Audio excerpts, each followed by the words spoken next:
Topic for today is the golden ratio. Now it's taken as a ratio of divineness. Some mathematicians say it's life itself. It appears in a lot of beautiful things, but on the other side says that okay, it's good, it's beautiful, but it's not that profound as some other numbers. Root 2 might be a better number. But our presentation is here to describe that yes indeed, it defines a lot of things. And this number is extremely incorporating. Alright, this number is extremely incorporating in beauty itself. So this is what we want to prove. We want to prove that this number is in fact beautiful. So let's get into it, alright? We're going to give you first of all an intuitive definition first and an intuitive on what is the golden ratio, what is 5. And we have actually 4 categories, the first being the introduction, second being history, third being the derivation, and fourth and finally being the explanations. Alright, so imagine a line ACB.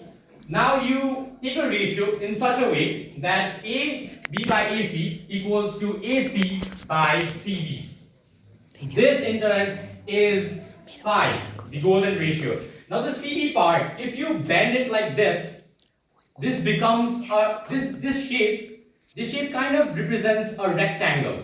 And this rectangle is the most pleasing rectangle to a common person, alright? Because a rectangle can be this wide, it can be this huge, but a rectangle of this length is somewhat pleasing to the naked eye. And what's interesting about this is AC is actually a Fibonacci number.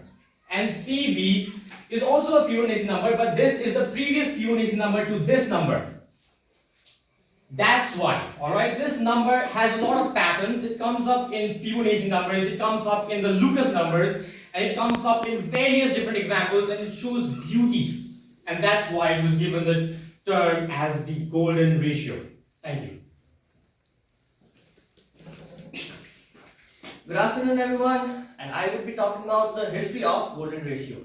Golden ratio is an irrational number, and it had many contribute.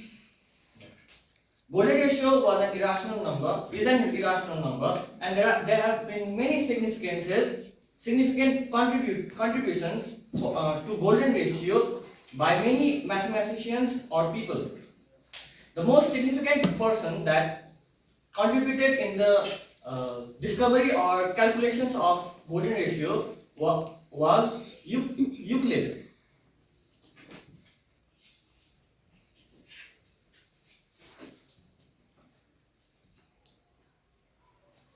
Euclid was a mathematician from the 300 BCE era who just calculated or propounded golden ratio in a way that, as my friend has told, in a way of a line broken into a greater part and a smaller part. The original length of the line divided by the greater length of the line, the ratio of it would be equal to the greater length by the smaller length. That's all. And it was written, and that concept was written in his book of Elements, the second. And it was also, he also propounded that golden ratio is used in shapes like pentagon. The second person that is significant in the calculations of golden ratio was Fibonacci. Fibonacci was a person who was a mathematician from the 11th century who propounded the idea of Fibonacci number. Fibonacci numbers are the numbers that have a series whose number would be equal to the sum of the previous two numbers.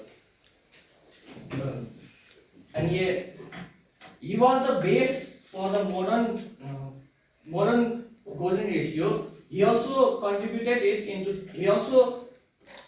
contributed the number into art and natural beauty.